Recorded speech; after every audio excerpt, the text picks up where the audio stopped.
Hello guys, welcome to YouTube channel. അപ്പോൾ ഇന്ന് എൻ്റെ കസിൻസൊക്കെ എൻ്റെ വീട്ടിൽ വന്നിട്ടുണ്ടായിരുന്നു. അപ്പോൾ അത് കാരണം കപ്പയും പോട്ടിയും ഉണ്ടാക്കാമെന്ന് വെച്ചു. അപ്പോൾ അങ്ങനെ മാമിയും ഉമ്മായും കൂടെ കപ്പയുടെ തൊലിയൊക്കെ കളഞ്ഞു, അത് മുറിച്ചെടുക്കുകയാണ്. അങ്ങനെ കഷ്ണങ്ങളാക്കി മുറിച്ചെടുത്തു. അപ്പോഴേക്കും നമ്മുടെ പോട്ടി അവിടെ വെന്ത് വന്നുകൊണ്ടിരിക്കുകയാണ്. കുക്കറിൽ വെന്ത് വന്നു. നമ്മളങ്ങനെ സവാളയും കുഞ്ഞുള്ളിയൊക്കെ അരിഞ്ഞെടുത്തു. അപ്പോഴേക്കും നമ്മുടെ കപ്പ നമ്മൾ വേവിക്കാൻ വെച്ചിട്ടുണ്ടായിരുന്നു. കപ്പ അങ്ങനെ വെന്ത് തിളച്ച് വന്നു. അങ്ങനെ അതിൻ്റെ വെള്ളം കളയാൻ വെക്കുകയാണ്. കപ്പയുടെ വെള്ളമൊക്കെ കളഞ്ഞ് നമ്മൾ എടുത്തു വെച്ചൊരു പാത്രത്തിലിട്ടോ. നമ്മളൊരു പാത്രത്തിൽ ഇതാണ് നമ്മൾ എടുത്തു വെച്ച കപ്പ. അങ്ങനെ നല്ല ടേസ്റ്റി ആയിട്ട് വന്നു ആ കപ്പ.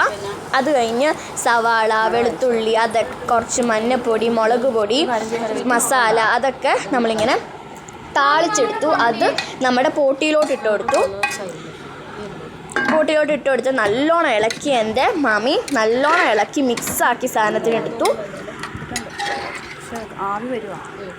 നമ്മൾ ഈ കുക്കറിലാണ് ഇപ്പോൾ കപ്പയും പോട്ടിയും അങ്ങനെ മസാലയൊക്കെ ഇട്ട് ഇതിലാണ് വെക്കുന്നത്.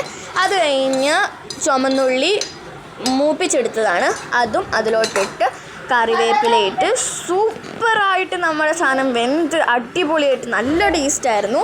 അങ്ങനെ വെന്ത് വന്നിട്ടുണ്ട്. അതിൻ്റെ മുകളിലോട്ട് ഇച്ചിരി സവാള ഇട്ട് കഴിക്കുകയാണെങ്കിൽ എൻ്റെ സാറേ പൊള്ളിയാണ് കേട്ടോ. എനിക്ക് ഭയങ്കര ഇഷ്ടപ്പെട്ട ഒരു റെസിപ്പിയാണ്. അപ്പോൾ ഇത്രയേ ഉള്ളൂ ഇന്നത്തെ വീഡിയോ. അപ്പോൾ എല്ലാവരും ഒന്ന് സബ്സ്ക്രൈബ് ചെയ്യുക, ലൈക്ക് ചെയ്യുക. ഓക്കെ, അപ്പോൾ പുതിയൊരു വീഡിയോ ആയിട്ട് കാണാം.